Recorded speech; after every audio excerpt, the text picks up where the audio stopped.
Chapter 1. "You're a bit of a mess right now, dear," the sheep said, right into my face. I wiped at my forehead with the back of my hand, squinting against the glare of a hot sun. Sorry, excuse me? "You're very sweaty is what I'm saying." Her eyes studied my face, then my hair. "Have you considered shearing your entire head? That's why you're here anyway, correct? If you're shearing us all bald, you might as well do yourself a favor too."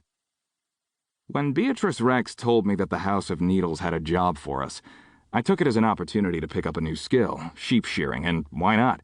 I'm Jackson Pride, artificer, artisan, and jack of all trades. I'd never say no to learning something new and potentially useful. But I hadn't prepared for the fact that the sheep all knew how to talk. And they were kind of snippy, too. Quite the contrast if you compared them to their owner, a witch who lived on a farm somewhere in rural New Zealand. Vernelda was like the cool aunt I never had, with her stylish hair and eclectic dress sense that didn't seem like it belonged on a farm, the way she made you feel so welcome with her friendliness. On most requests for the black markets guilds, I'd find myself accompanied by the love of my life, my boyfriend, with the perfect butt, the mage of my wildest dreams, Xander Wright. But it was a four-man job, so there we were with two of my best friends in the world, Preston Smith and Beatrice Rex. One of us wasn't pulling their own weight, though. Can you guess who it was? Preston, current blacksmith, former baker, and possibly a bodybuilder in a previous life, trundled over to us with a sheep tucked under each arm. The sheep looked positively delighted about being manhandled, one of them staring up at Preston and batting her long lashes. Who knew sheep had such lovely lashes? Beatrice, on the other hand, sat in the shade of a magically conjured umbrella where she protected herself from the harsh sun with a comically enormous wide-brimmed hat and an equally comically enormous pair of sunglasses.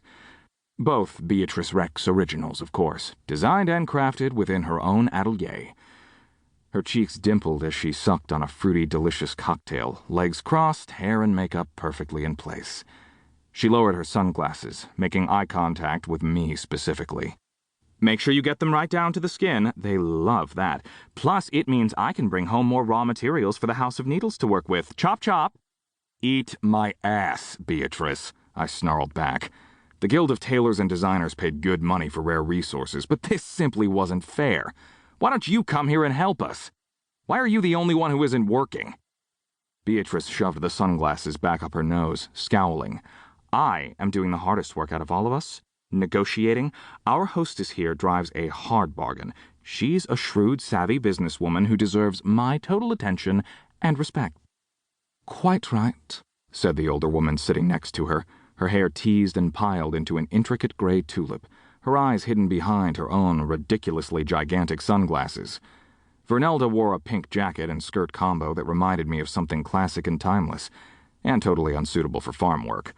I was never the best when it came to fashion, being someone who practically lived in tank tops and jeans, but you could tell from a glance that Vernelda had style running through her veins. She nudged a beautifully arranged tray of fruits, nuts, and cheeses towards Beatrice. "Care for some more cheese, Beatrice? Plenty more where that came from." Beatrice set down her drink and beamed. "I'm perfectly happy with a drink for now, Vernelda." "Delicious. Thank you for offering." The ram next to me butted his head against my shoulder and snickered. "I made that cheese myself," he mumbled. I wrinkled my nose at him. "Ew. No, you did not. You need milk to make cheese." The ram waggled his eyes and winked. "I've got plenty of milk to spare, don't you know? It just comes out of a different udder." I gagged as the sheep burst into raucous laughter. Holy shit, I did not make the trip over from the Black Market Boulevard just to be bullied by a flock of sassy sheep. Xander laughed along with them, clapping me on the back. His palm, like the rest of him, was covered in sweat. But even smelling of sweat and sheep, I thought that Xander was the prettiest, most perfect creature in the world. "He's joking, Jack," Xander said. "Lighten up, I like these guys. They're fun." "See?" the ram said, nodding in approval. "Black and white over here gets it. Shame that Curly Burly doesn't have a great sense of humor." I blinked at him. Fair enough. I like the nickname you gave me, though. To keep listening to this audiobook, I've left you a link in the description so you can do it.